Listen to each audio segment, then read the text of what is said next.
It's a proven fact that the guys that are hand posting are getting better stick rates, better success, the guys generating with bots. There's a time and place for bots, but with the primary ring and the secondary ring, that's not the time and the place for it. You don't want to be doing that over there.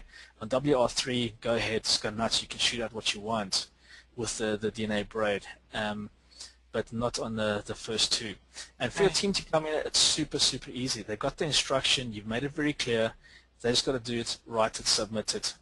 And what happens is when the guys write the content that you've published to be published, once they've published it, they basically grab the URL that's been published and the RSS feed if there's one, and they save it in the system, and that's the only way they can close their task down. And this way, you're keeping track of the whole network that you're building out, which you'll then be able to export and say to your client, look, here's the list of properties that we have built for you, and this is why we are charging you X, Y, and Z.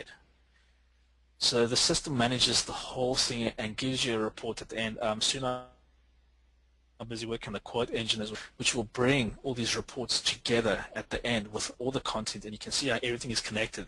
So we can actually follow the chain from the primary site all the way to the third ring, wherever they put it. You can say, okay, how many properties are listed where? Yep, and we're putting the RSS stuff in there for the one feed stuff as well. So it just gets a little ridiculous at a certain point what we're doing. And I just want to point out to you guys that are agencies, this really puts you in a class by yourself, because your competitors do not hand over the list of places that they have promoted their clients' sites to their clients. Right. And there's a multitude of reasons for that, and one is just some kind of fear that somebody else is going to scarf that list and do that work. But also because it leaves them in a very unaccountable position as far as I'm concerned. I always look very skeptically at somebody who won't tell me exactly what the work was that they did for me. So that was one of the reasons we built this system. One of the reasons we built this system so that we could hold our outsourcers accountable as well as be accountable to our clients. So exactly, and your outsourcers will love you for it as well. So you create a real streamlined system here. Right. And it is important to remember, I think Matt brought up a great point, that your outsourcers, again, because you're not used to seeing systems like that, you might forget, none of your outsourced teams see this system, your overview.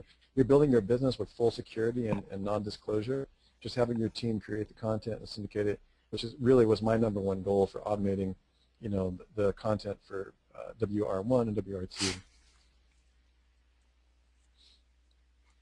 Cool. So that's it. You've ordered your primary site. You've got your plan. Now what we're going to do is we're going to go and create our accounts. We're going to decide where we're going to place our content, and this is where it all starts coming together. So we've got in place. We decided this is what we're going to do. We're happy with the costs associated. Now we click on create a third-party platforms.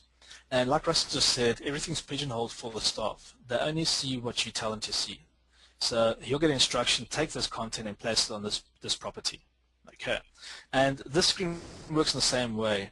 The only difference here is you select the person you're assigning the task to, date is due, how much time you're allocating them to create a property.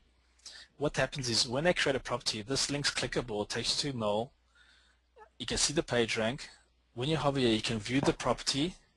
You can create a new account by registering. It takes you straight to the registration form, and you can basically sign in. And once the users, the agent's actually created, the guy doing the work for you has created the account, you will see the username and password logged in the system here for you, so it's there available. So if you just want to go and actually log in and see what they're doing, everything is logged and kept in place for you guys over here. Another feature we've added here is custom properties. You can add your own custom property, and that will get filled in at the bottom of the grid over here, and it's only specific to your company, and it shows up throughout all your projects. So you add it once and you'll be able to see that property throughout all your projects that are within your company.